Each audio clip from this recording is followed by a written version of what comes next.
Le Dessous des cartes va consacrer 2 émissions aux institutions qui régissent l'économie internationale.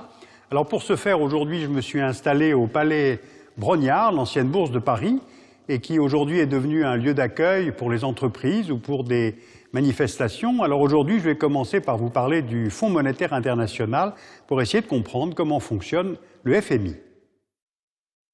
Voici sur le planisphère les 187 États membres du Fonds monétaire international, soit la quasi-totalité du monde, à l'exception de quelques États, comme par exemple Cuba, la Corée du Nord, ou l'autorité palestinienne, Andorre ou le Vatican.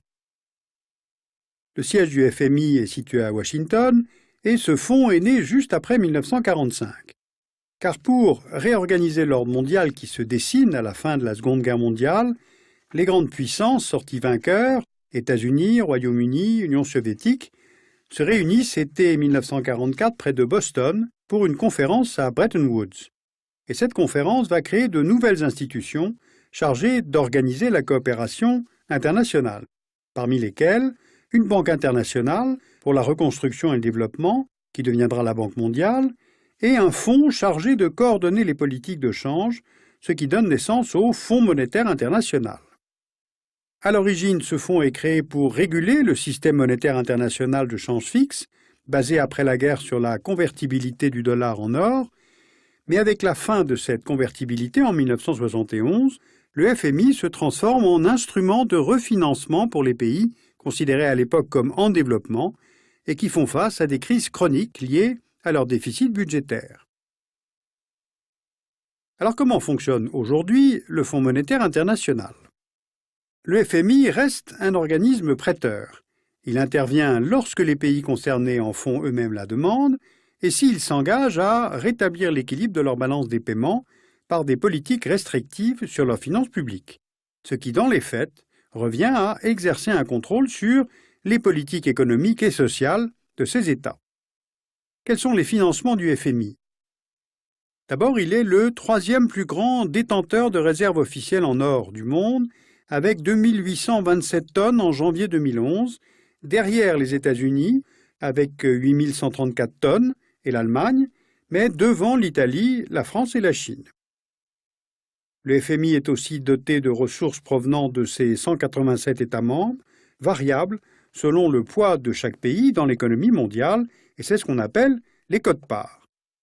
La quote-part la plus forte est celle des États-Unis, avec environ 56 milliards de dollars, la plus faible étant celle de Tuvalu, avec environ 2,5 millions de dollars.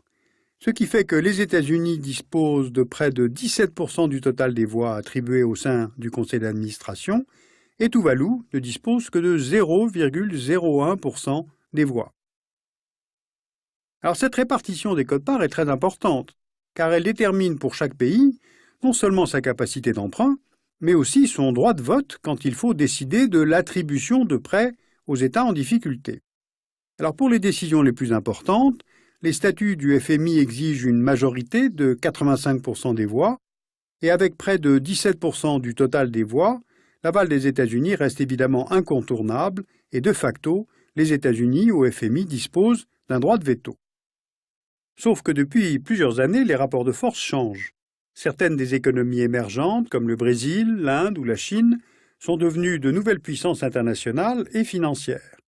Et fin 2010, lors du sommet du G20 à Séoul, les leaders de l'économie mondiale ont conclu un accord qui accroît l'influence d'un grand nombre de pays émergents au sein du FMI pour refléter, justement, leur place croissante dans l'économie mondiale. La Chine deviendra donc le 3e membre le plus influent du FMI, derrière les États-Unis et le Japon, mais devant l'Allemagne, la France, le Royaume-Uni et l'Italie. Et les 3 autres BRIC, donc l'Inde, la Russie, le Brésil, verront leur quote-part également accrue. Prenons maintenant la situation de l'Union européenne au sein du FMI. L'addition des voix des 27 pays de l'Union est supérieure à celui des États-Unis, et pourtant l'Union européenne demeure peu influente au sein de l'organisation pour 2 raisons. D'abord, l'Union européenne en tant que telle ne siège pas en tant qu'institution, et d'autre part, les États membres ont des gouvernements qui ne parviennent que très rarement à parler d'une seule voix.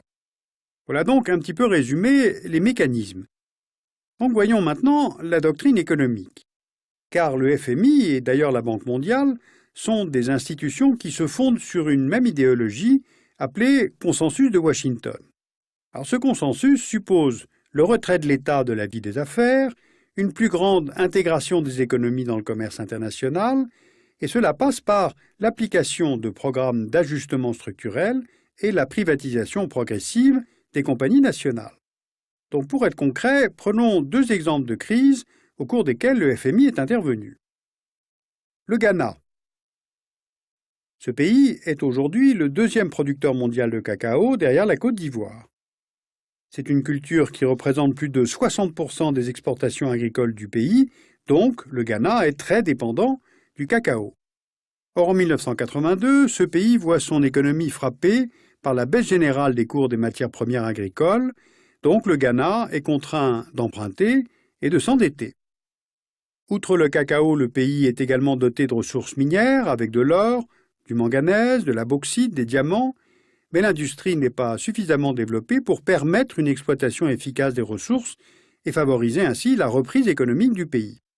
Donc Accra fait appel au FMI et obtient un total de 2,5 milliards de dollars sur 4 ans, en contrepartie d'une libéralisation des prix et des échanges commerciaux. Résultat, les recettes de l'exportation des matières premières sont aspirées par le remboursement de la dette, et donc elles ne financent pas la construction d'infrastructures type écoles ou hôpitaux. L'accroissement de la dette ne s'arrête pas avec la transition démocratique que connaît le pays à partir de 1992. Au contraire, cette démocratisation vient renforcer la confiance des bailleurs internationaux et du FMI envers son élève modèle. Donc en résumé, le Ghana poursuit les privatisations, mais cela ne l'empêche pas d'appartenir aujourd'hui au club des pays pauvres et très endettés. Alors récemment, des forages offshore ont mis au jour d'importantes réserves de pétrole, donc cette découverte constitue un excellent relais de croissance pour réduire l'endettement du Ghana, tout en devenant en fait une menace pour la suite de la démocratisation du pays. Allons maintenant en Europe pour étudier deux cas de figure d'intervention du Fonds monétaire international. Après la chute du mur de Berlin et celle du bloc soviétique, le Fonds a accompagné les anciennes économies planifiées d'Europe de l'Est pendant la période de transition. Et aujourd'hui, les principaux emprunteurs sont toujours, par ordre décroissant, la Roumanie, l'Ukraine et la Hongrie. Mais avec la crise financière actuelle, le FMI a multiplié les interventions, cette fois auprès de pays riches que l'on croyait à l'abri du risque, comme la Grèce et l'Irlande. Alors ces deux pays cumulent plusieurs records au sein de l'Union européenne. Une grave récession économique, un taux de chômage supérieur à 10%, une dette publique très élevée, et cette crise est d'autant plus grave que ces deux États siègent à l'Eurogroupe, qui est un groupe qui réunit les États membres de l'Union européenne et qui ont adopté l'euro. Voyons en détail le cas de la Grèce. La crise éclate dans ce pays en 2009, lorsque le gouvernement nouvellement élu annonce que la dette publique réelle atteint 113% du PIB, soit près du double du seuil imposé par le Pacte européen de stabilité et de croissance. De plus, l'économie informelle du pays dépasse 20% du PIB. Donc les agents de notation mettent en doute la capacité de la Grèce à rembourser ses dettes, dégradent sa note, ce qui a pour effet immédiat de faire remonter les taux d'intérêt auxquels le pays peut emprunter. Donc pendant plusieurs mois, la Grèce demande l'aide de l'Union européenne, puis celle du FMI, et en mars 2010, malgré les désaccords entre la France et l'Allemagne, les dirigeants de l'Union européenne parviennent à un accord sur le plan d'aide à la Grèce, financé par la zone euro, mais aussi par le FMI, ce qui représente en apport respectif 80 et 30 milliards d'euros sur 3 ans. En contrepartie, la Grèce met en œuvre un plan d'austérité, mais celui-ci est bien sûr fortement contesté en raison du coût social qu'il engendre. Regardons maintenant le cas de l'Irlande. Depuis les années 90, ce pays applique un taux d'imposition sur les bénéfices des sociétés de 12,5% pour attirer les investissements et les multinationales sur son sol. Or, ce taux d'imposition est moins de la moitié de celui qui est appliqué dans les principales économies européennes. La croissance de ce pays dépendait en fait beaucoup de cette très faible imposition et aussi du secteur financier, qui représentait 14 fois le PIB irlandais, contre une moyenne de 5 fois pour la zone euro. Or, au même moment, viennent s'additionner l'éclatement de la bulle financière et immobilière et la crise économique mondiale qui s'amorce en 2008. S'ensuit l'effondrement du système bancaire du pays et la dégradation de la note irlandaise par les agences de notation. L'économie de l'ex-tigre celtique n'a pas tenu le choc et le pays doit, comme la Grèce, se tourner vers le FMI en 2010.